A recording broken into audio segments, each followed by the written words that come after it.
사실 오늘의 이 제목은 좀 익숙하실 겁니다. 오래전 창작가 비평사에서 출판되었던 그 엄마를 부탁해라는 소설의 제목과 거의 같죠. 이 엄마를 부탁해라는 책을 대부분 많이 보셨을 거라고 생각합니다. 얼마 전 5월 5일에 그 신문 기사를 보는데 이렇게 이야기가 되어 있어요. 지금 한류 열풍이 계속 뜨거운데 우리는 K-팝 열풍 아시죠? K-드라마, 이거 세계적입니다. 그런데 요즘에 그 한류 열풍을 또 바톤을 잇는 장르가 생겼는데 그게 K-문학이라고 합니다. 우리 한국의 이 작가들의 작품이 왜 이렇게 세계인들에게 관심을 받게 되었을까? 그 기사를 보면 그 거슬러 올라가면 바로 2011년도 국제적으로 너무 유명하게 된 뉴욕타임즈 선정된 이 베스트셀러로 선정이 되었던 이 엄마를 부탁해를 이제 거론하더라고요. 그 다음에는 또 맨 아시아상을 또 수상하면서 세계적인 작품임을 한번 이렇게 우리나라 작품을 알리는 포문을 열어놓은 작품이다. 이렇게 얘기를 했습니다. 우리도 그래서 많이 봤습니다. 그리고 단지 수상해서만이 아니라 우리에게는 많은 감동을 또한 주었던 책이기도 하죠. 왜냐하면 제목부터 우리의 눈을 사로잡았거든요. 엄마를 부탁해? 사실 엄마라고 얘기하면 엄마에게 부탁해가 맞습니다. 항상 우리에게 엄마는 부탁을 우리가 하는 존재, 마땅히 부탁을 들어줘야 되는 존재로 우리는 항상 생각하며 살거든요. 엄마에게 부탁해, 이것은 익숙합니다. 그런데 엄마를 부탁해? 너무 충격적이고 낯설었던 제목이었어요. 그리고 그 첫 장을 넘겨보면 그 시작부터 이렇게 이야기가 되죠. 뭐라고 이야기하죠? 엄마를 잃어버린 지 일주일째다. 이 한 문장부터가 우리의 눈을 완전히 사로잡아 버립니다. 오늘은 좀 특별하게요.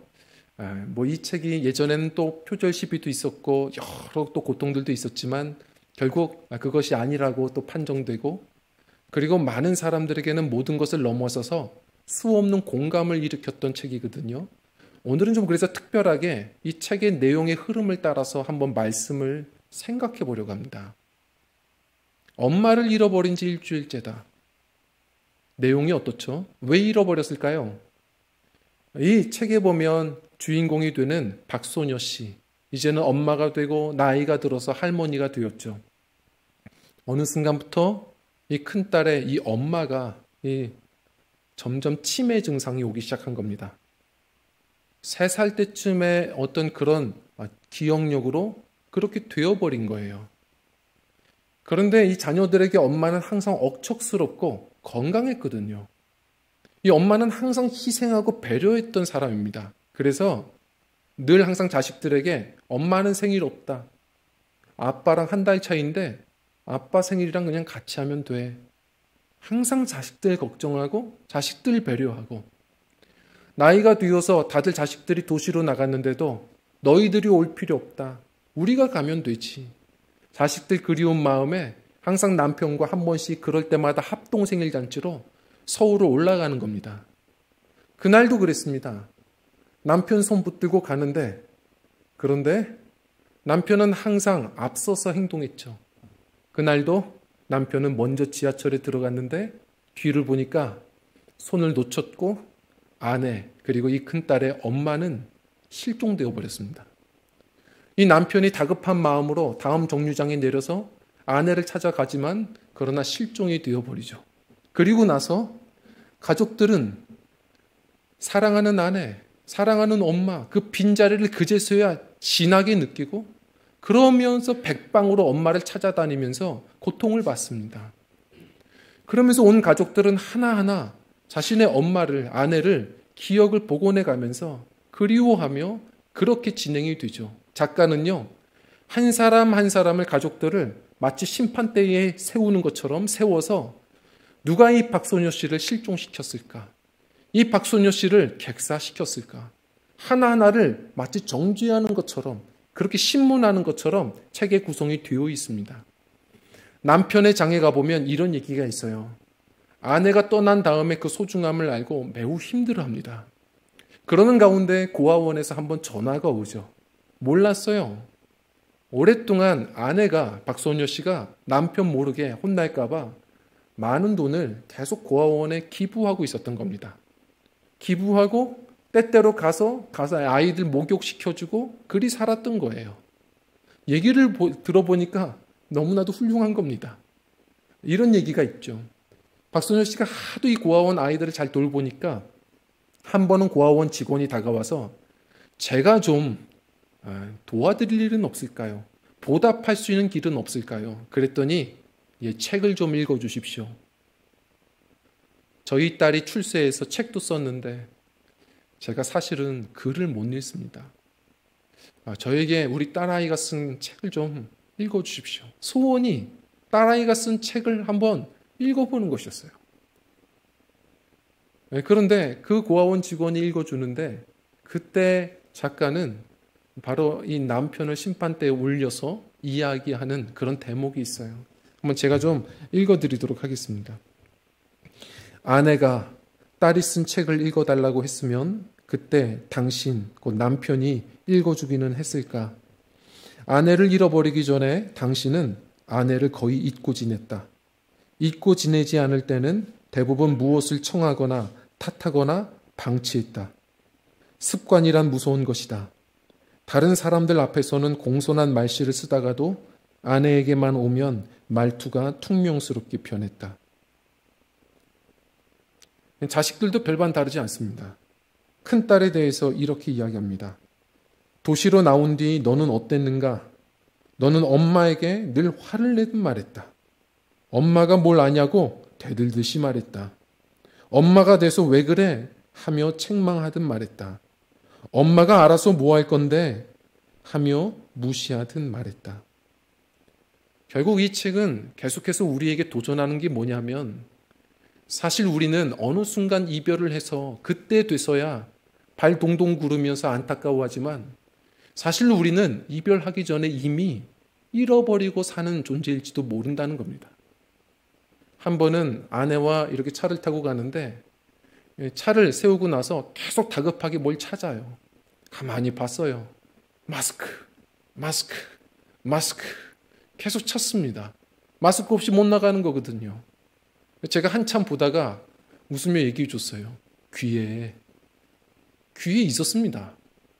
우리가 가끔 혼동하는 것은 너무 가장 가까이 있다 보면 오히려 의식하지 못하고 살 때가 많다는 거예요. 이 책에서 꾸준히 이야기하는 것은 아무리 우리가 바쁘게 살고 아무리 세상에서 많은 것을 얻어도 하나님이 우리에게 주신 소중한 관계를 잊고 사는 것은 인생의 가장 큰 결함이다 얘기하는 겁니다. 어떠십니까? 오늘 성경 말씀은 이야기합니다. 예수님께서는 지금 십자가 위에서 말씀하고 계세요. 다시 얘기합니다. 십자가의 형벌, 이것은 우리가 사실은 감당해야 되는 것이었어요. 예수님은 우리 대신해서 십자가에 달리셔서 지금 고통을 받으시며 숨이 가빠 오시는데 그 순간에 우리에게 말씀하시며 알려주시는 것입니다. 무엇을요? 첫 번째로 우리 함께 좀 읽어보겠습니다. 시작. 어머니를 돌아봐야 합니다. 그 순간에 예수님께서는 마리아를 돌아보십니다. 육신의 어머니 마리아를 보세요. 말씀 한번 좀 읽어볼까요? 26절입니다. 시작. 예수께서 자기의 어머니와 사랑하시는 제자가 곁에 서 있는 것을 보시고 아멘. 예수님께서 십자가에 달리셨을 때 지금 앞에 서 있는 제자와 그리고 육신의 어머니 마리아를 돌아보십니다. 성도님들, 우리는 돌아봐야 합니다. 성경 안에서 계속해서 우리에게 꾸준히 이야기하시는 하나님의 계명이 있어요. 5계명, 10계명의 5계명이 뭐죠? 네 부모를 공경하라입니다. 어떤 분들은 그 율법 아닙니까? 그렇게 말씀하실까봐 저는 신약 성경, 율법을 언제 폐기하라고 했습니까? 율법의 정신을 우리는 꼭 기억하고 지켜야 하거든요. 에베소서 6장 2절에 이것을 다시 번복해서 얘기합니다. 우리 한번 신약 성경 에베소서 6장 2절을 읽어보겠습니다. 시작. 네 아버지와 어머니를 공경하라. 이것은 약속이 있는 첫 계명이니 아멘. 성도님들이 아시다시피 십계명은 두 돌판으로 되어 있습니다. 하나의 돌판은 하나님을 사랑하는 계명으로 1부터 4계명이 써져 있죠. 그리고 두 번째 돌판은 이웃 사랑하라는 계명이죠. 5부터 10계명이 거기 써져 있습니다. 우리 하나님의 사랑은요, 이웃 사랑으로 흘러가야 하는 겁니다. 그런데 그 이웃 사랑의 첫째 되는 계명이 뭡니까? 네 부모를 공경하라. 5계명인 겁니다. 이것은 그래서 하나님이 우리에게 주신 이 첫 계명이라는 것은 첫 번째라는 뜻보다도 가장 우선적인 거예요. 중요한 겁니다. 하나님이 얼만큼 우리에게 중요하게 이 말씀을 주셨냐면 이 말씀을 하실 때마다 축복을 약속하셨어요. 우리 이웃사랑, 가장 가까운 우리의 부모부터 우리 어머니부터 공경하는 일들을 하는 것. 우리가 보이는 어머니를 공경하지 못하면서 어찌 보이지 않는 하나님을 공경하겠습니까? 부모님을 공경하는 것부터 시작해야 된다는 겁니다. 자, 그래서 오늘도 말씀하는 거예요. 공경하라. 공경은 어떻게 하는 겁니까? 한 미국의 목사님께서 이렇게 말씀을 예전에 가르쳐 주셨어요. 공경하는 그 시작은 뭐냐면 존경이다. 공경은 또 다른 말로 존경으로 말할 수 있다. 존경은 뭐냐? respect. 다시 보는 거다. 다시 돌아보는 것부터 하는 거다. 자, 오늘 이 책을 보면요. 내용 중에 엄마를 잃어버리고 나서 이 큰딸이 이탈리아로 가게 되는데 거기서 자식 셋 키우느라 정신이 없었던 둘째 이 여동생이 편지를 언니에게 써주죠. 언니, 엄마 찾는 걸 포기하지 말라고. 편지를 쓰는데 그 편지를 보는데 우리 모두에게 많은 공감을 주죠. 이렇게 써져 있습니다. 어떻게 엄마를 처음부터 엄마인 사람으로 여기며 지냈을까? 내가 엄마로 살면서도 이렇게 내 꿈이 많은데 내가 이렇게 나의 어린 시절을, 나의 소녀 시절을, 나의 처녀 시절을 하나도 잊지 않고 기억하고 있는데 왜 엄마는 처음부터 엄마인 것으로만 알고 있었을까? 우리 스스로를 한번 돌아보죠. 항상 이 소설에는 큰아들 형철이의 이름을 따라서 남편은 항상 자신이 결혼한 어느 순간은 소녀였고 처녀였던 자신의 아내 박소녀의 이름을 잊어버리고 항상 형철이 엄마였습니다. 형철이 엄마, 형철이 엄마. 자녀들에게도 늘 항상 처음부터 엄마였던 것처럼 당연히 배려해줘야 되고 섬겨줘야 되는 대상처럼 늘 항상 엄마였습니다. 그런데 엄마는 처음부터 엄마가 아니었거든요. 우리가 항상 뒤늦게 돌아보면 내가 엄마가 돼보면 알게 되죠. 여전히 내 안에는 소녀의 감성도 있거든요. 여전히 처녀 시절에 있었던 부푼 꿈이 있거든요. 자녀를 사랑하는 그 마음으로 헌신하며 모든 것을 억누르는 것이지 이 안에 여러 마음이 있거든요. 그 마음을 우리가 늘 놓치면서 살아갈 때가 얼마나 많습니까? 물론 어머님들에게 하나님이 주신 사랑, 그것은 따라갈 수 없는 사랑이에요. 이 세상에서 엄마의 사랑만큼 하나님 아버지의 사랑을 공감하게 하는 사랑이 없습니다. 그래서 성경에 보면 하나님을 아버지로, 아버지 사랑으로 계속 표현하다가도 이스라엘 백성들이 절망한 순간에 다 끝난 것 같은 포기하는 순간에는 이사야서를 보십시오. 젖먹이 아이를 사랑하는 여인의 사랑으로 하나님의 사랑을 표현해요. 엄마의 사랑은 따라갈 수 없는 사랑입니다. 제가 지금 아버지가 되어봤어도 알지만 이것은 따라갈 수 없는 거예요. 제가 그냥 하는 얘기가 아니고 예전에 한번 동물학자가 이걸 실험을 해봤던 적이 있지 않습니까? 원숭이 가족을 가지고선 실험을 했는데 먼저는 이 엄마 원숭이랑 새끼 원숭이들이랑 이 철판 위에 올려놓고 불을 때웠죠. 이제 불을 밑에 때우니까 나중에 막을 걷어보니 뭐하고 있죠? 막 소리 지르며 새끼들 하나는 안고 하나는 업고 계속 뜁니다. 소리 지르며 살리겠다고 뛰어요. 누가 가르쳐 준 거 아닙니다. 막 뛰는데 근데 중요한 것은 나중에 아빠 원숭이랑 새끼 원숭이랑 놓고 똑같이 실험을 했어요. 불을 때웠더니 막을 딱 열어보니까 뭐하고 있어요? 아빠가 새끼를 깔아놓고 안고 있습니다. 안고 쉬고 있어요. 이것을 보면서도 이 아빠들은 정말 따라갈 수는 없어요. 물론 아빠들이 사랑하죠. 그렇지만 모성이라는 것은 하나님이 이 엄마들에게 주신 참 독특한 감정과 사랑입니다. 그래서 무한대로 이 자녀를 사랑할 수 있도록 예전에 작가 키플링이 얘기한 것처럼 하나님의 사랑을 알라고 우리에게 주신 선물 같은 존재가 엄마입니다. 엄마들은 그래서 늘 누가 시키지 않아도 희생하고 늘 배려하고 억척스럽게 예전에 그렇지 않았던 감정들이 이제는 어머니들이 되어서 강하게 자녀들을 사랑하며 살아가죠. 그런데요, 그렇게 사랑하는 엄마가 어느 순간부터 그냥 당연하게 여겨지는 겁니다. 귀한 줄 모릅니다. 그래서 우리가 그 엄마의 존재를, 엄마 안에 있는 그 소녀의 마음을, 꿈을, 그 슬픔을 이해하지 않고 살아가는 겁니다. 돌아보시는 것부터 해야 합니다. 돌아보시는 것부터. 예수님은 그 순간에도 돌아보셨습니다. 뭐라고 말씀하셨냐면 26절 하반절을 읽겠습니다. 시작. 자기 어머니께 말씀하시되 여자여 보소서 아들이니이다 하시고 아멘. 예수님이 이렇게 보시고 그 힘겨운 순간에 말씀을 시작하셨습니다. 여자여 보소서. 아니 왜 마지막까지 이렇게 말씀하셨을까? 지금 마지막 순간에는 어머니 한번 좀 불러주시면 안 됩니까? 그래도 육신의 어머니 한번 불러주시면 안 됩니까? 저 같으면 속상했을 것 같아요. 딸아이가 저를 오랜만에 봐서 남자요, 남자요, 이리 오시오. 그러면 가긴 가도 매를 들고 갈 겁니다. 화나죠. 어떻게 아빠에게 아무리 이런 순간에 남자요. 듣기 싫죠. 예수님이 지금 자신의 육신의 어머니를 낮잡아서 얘기하는 걸까요? 그렇지 않습니다. 예수님은 가나의 혼인잔치, 다시 말해 공생의 사역 첫 번째와 그 마지막 십자가를 지시는 순간에 똑같이 마리아에게 여자여 불러주셨습니다. 이유가 뭘까요? 창세기 3장을 보셔야 합니다. 창세기 3장 15절을 우리 한번 좀 읽어보겠습니다. 시작.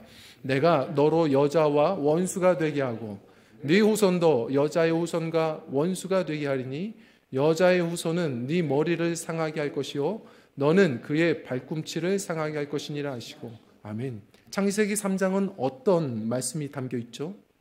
사람이 죄를 지었을 그 시작점입니다. 선악과를 범하고 죄를 지었죠. 죄의 삭은 사망입니다. 자, 죄를 지은 그 시작, 그 한복판에서 하나님의 구원의 계획이 바로 발동합니다. 바로 은혜의 약속이 선포되어 이걸 우리는 원복음이라고 말하는데 곧장 바로 하나님이 약속하시죠. 뭘요? 여인의 후손으로 오실 메시아입니다. 오랜 뒤에 우리의 죄 때문에 이 땅에 오실 성령으로 잉태되실 바로 여인의 몸을 빌어 오실 성육신 하시는 메시아에 대한 예언이 시작됩니다. 바로 이때 썼던 말, 물론 히브리어죠. 구약 성경은 좀 달라요. 히브리어로 우리가 이야기하는 것대로 그냥 여자입니다. 그런데 중요한 것은 이것이 헬라어 번역본으로 보면 똑같아요. 똑같이 귀나이로 쓰고 있습니다. 똑같이 여인이에요. 다시 말해서 예수님은 이 순간에도 말씀하시는 겁니다. 성도님들 무엇으로 부모님을 위로하실까요? 무엇으로 위로가 되겠습니까? 복음입니다. 예수님은 그 순간에도 예수님이 누군지를 알아서 오래전부터 떠나보내고 늘 슬퍼했던 이 육신의 어머니 마리아에게 마지막 순간에도 힘을 내어 얘기하시는 겁니다. 복음으로 위로하시는 거예요. 당신은 이 세상을 구원하고자 하시는 하나님의 구원의 계획에 귀하게 쓰임받은 여종입니다. 당신은 그런 여인입니다. 지금 이 순간에도 돌아보며 복음으로 위로하는 겁니다. 성도님들, 우리가 부모님을 공경한다는 것은 멀리 있지 않습니다. 먼저 한번 돌아보기 시작하는 것.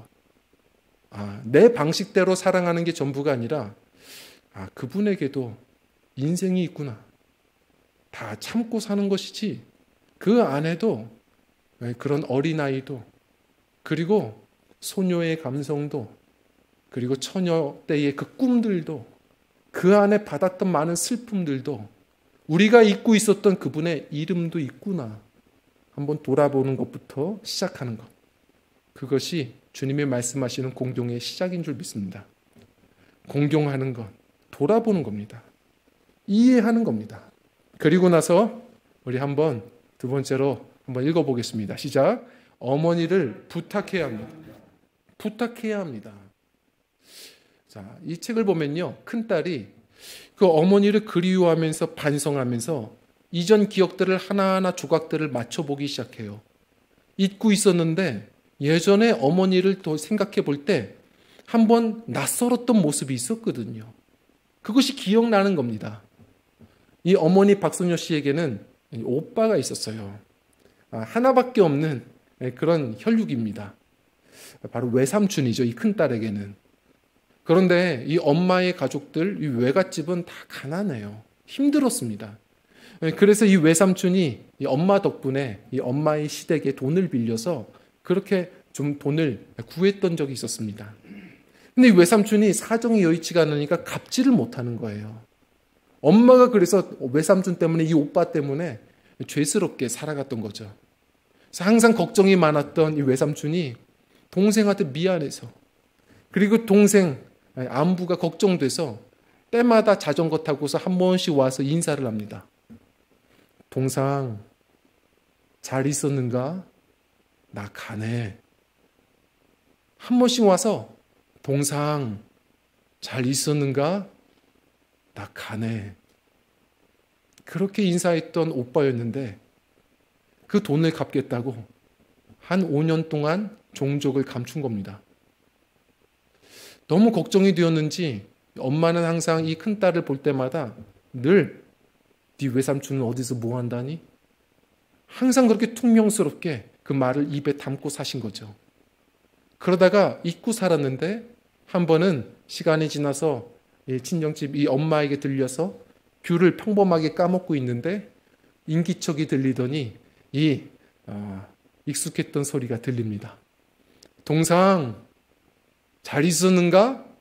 나 왔네. 그 얘기를 듣자마자 딸 앞에서 한 번도 보이지 않은 모습, 순식간에 일어나 밖으로 달려나가시더니 이 엄마가 그 오빠 외삼촌의 품에 안겨서 오빠 오빠 외치며 주먹을 쥐고 가슴을 때리는 겁니다. 어린아이의 칭얼대는 모습, 그 어린아이와 같이 의지하고 싶은 모습, 그 모습을 엄마에게 발견하고 너무 낯설었던 거예요. 그 순간부터 엄마도 저렇게 누군가 기대고 싶은 사람도 필요했구나. 그러면서 그 생각이 복원되면서 이 큰딸이 엄마를 그리워하며 어떤 한 환상을 기억해내죠. 생각하죠.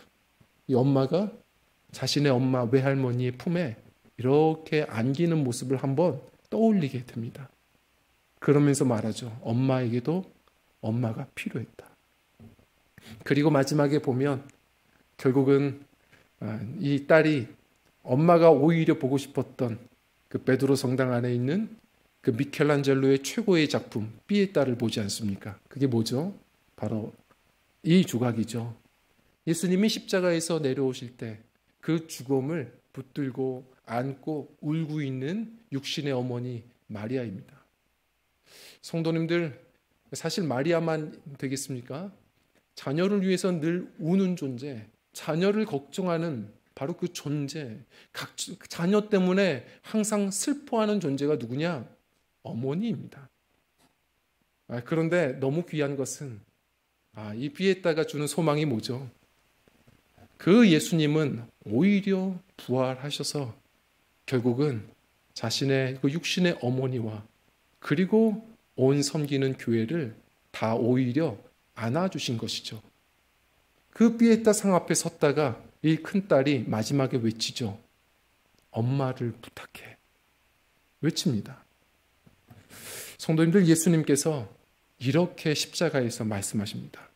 우리 한번 27절 말씀을 읽어보겠습니다. 시작. 또 제자에게 이르시되 보라 네 어머니라 하신대 그때부터 그 제자가 자기 집에 모시니라. 아멘.